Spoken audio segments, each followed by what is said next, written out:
Hey, what's up, y'all? Welcome back to another movie review. So this time we got Indiana Jones and the Dial of Destiny. So this is the final movie in the Indiana Jones franchise. Harrison Ford is back one last time as Indiana Jones. All right, look. This movie was good. Okay, this movie was good for what it was, but it just lacked that Indiana Jones about it.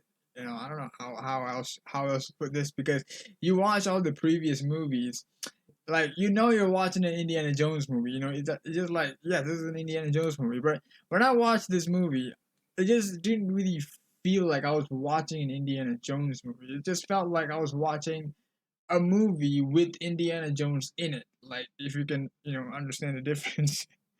Because, like, this is his last movie, right? They should have focused more on him on his last adventure. I mean, it was his last adventure, but they they didn't really focus too much on him. They were focusing too much on every other character except for him. He was just basically, there, just for the sake of having Indiana Jones in the movie. That's pretty much sums up his role in the movie. So that they kind of just focus too much on every other character, and they this one reminded me a lot of No Time to Die. Like, you see, No Time to Die, they just introduced this new 007, and then they were trying to make like her the same level as him and stuff. So it was kind of similar stuff in this movie. So there's this new female character. This is Indiana Jones's friend's daughter. So he's her godfather, and then they were just trying to make her a better character. Like, she thinks she's better than Indiana Jones. She knows more than Indiana Jones.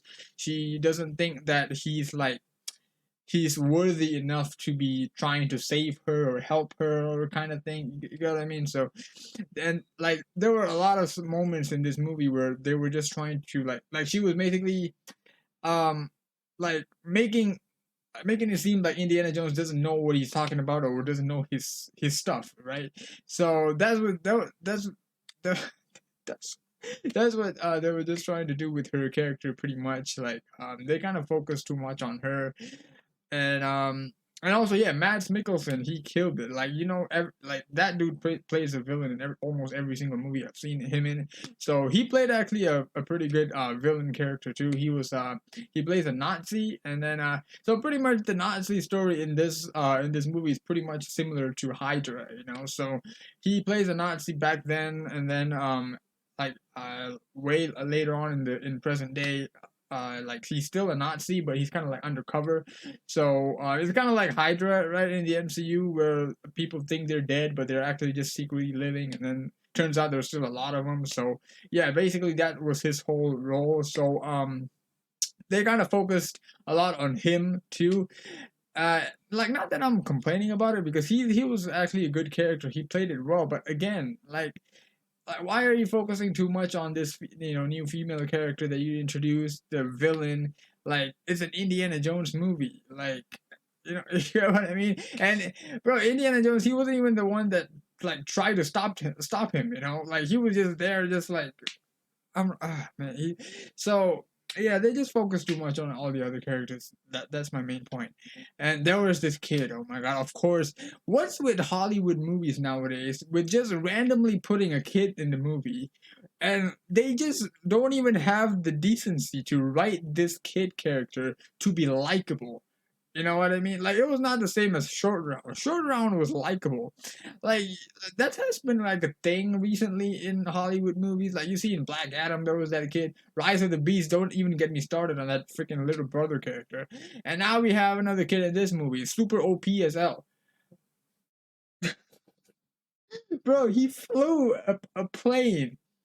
He was a kid, but he flew a plane. He's not a pilot. He's a thief, but he flew a plane through like in a storm, in the rain, and everything. I'm not even sure if there are like beginner pilots who can actually fly in like a literal storm. But this is a kid that's never even been in a plane. He's flying a plane in the like when it's raining.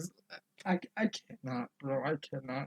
And then he was literally flying the plane through like a battlefield area and stuff. Like, how do you even, bro? Even the plane that Mads Mikkelsen's character was in was getting shot at, but his plane was going through the battlefield, but no damage whatsoever. I'm like, you're telling me that this kid who's never been in a flight flies better than all the fucking Nazi pilots? You're telling me that just do not make sense, bro. What's with the what's the deal with all these kid characters? They're just like trying to shove at your face to like be so overpowered. Then, oh man, I cannot, bro. I cannot stand kid characters anymore. I swear.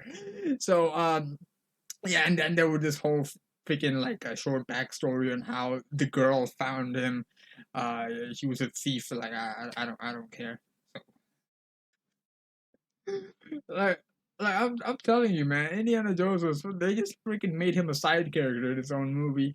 I mean, there was stuff about him like they kind of had callbacks to like Temple of Doom, or like, he was like, you don't know the things that I've gone through. I drank the blood of Kali, and yeah, that kind of stuff. And they kind of talked about his son, Shia LaBeouf's character, which yeah, of course, like I don't know why they're kind of doing with all his former characters. Like they did the same in Transformers with his character. Like they revealed in the last night what happened to his character, and even in the same movie, the same fate. But we did see Marion.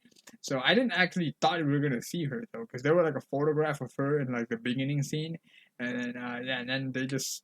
Yeah, they just kind of showed her at the end of the movie. So that pretty much the like Indiana Jones himself getting an action kind of scene was all in the beginning scene, because the beginning scene was like in the past. So him and the actor who played Dr. Zola in the MCU. So they were friends, and yeah, her daughter was the one that like this the one they were trying to push. So yeah, that was the whole like beginning scene. We saw him in action a little bit. So only that scene felt like, oh man, this is an Indiana Jones. When I saw that scene, I really thought this is gonna be the rest of the movie. But damn, was I wrong. Whole movie, bro, we barely saw Indiana Jones do any kind of Indiana Jones shit. You get what I mean? So I don't what this does not feel like a last movie at all. It's just like they just didn't even care or put any kind of effort to make this Indiana Jones' last movie. After watching this movie, I'm like, you know what? You should might as well not make this movie. You could have just let the fourth one be the last one. I would have been perfectly fine with it, because it would have been great to see Indiana Jones one last time. But if this is the way they were gonna do it, if I knew it earlier, I don't want this movie, because this should have been about him. Why is the focus all on every other people, about the villain, about this new female character? Like they were just trying to push to be better than him, knows more than him. Like why? And this random kid who can just. Uh, oh man, I don't know. And even the plot, like I don't know if I want to talk about it on this, because I know a lot of people might not have seen it. So yeah, they basically time traveled. Um yeah, they time travel. They time travel. So the dial of destiny thing is actually a clock that can make you time travel, but you can only go back to one time period, which the people who travel themselves don't know until they go through time, and they're like, oh shit, this is the only place you can ever go to that has been like set that way, so people can't go to any time they wanted to. So yeah. Yep. So that was Mads Mikkelsen's character's whole arc thing. He wanted to go to the past to kind of like kill the Führer, and I guess he wanted to become the new Führer for the Nazis. So yeah, that was basically his arc, and then he just got killed. Not even killed because of Indiana Jones, something that Indiana Jones did that was the one that defeated him or killed him. Nope. Nope. Yeah. I don't know. I don't know what else to say, but like if I just look at it just as a movie standpoint, I would say it was a good movie. But if you want to look at it as an Indiana Jones movie standpoint, now like he was pretty much a side character in his own movie. So that's how I'm gonna say it. As a movie, great movie. As an Indiana Jones movie, nope. Mm, mm-mm. No. Yep. Nope. So, I mean, what sucks is I already know there's not gonna be any other movie. So This is the end, and this is how they did it. Might as well not do it. Uh, I guess that's it for this movie. Pretty much said whatever there is to say. So yeah, anyway, that is all for Indiana Jones Dial of Destiny review. So if you enjoyed this review, please give this video a like, subscribe to the channel for more movie reviews. So yeah, till next time. Thank you for watching. See you again. Goodbye.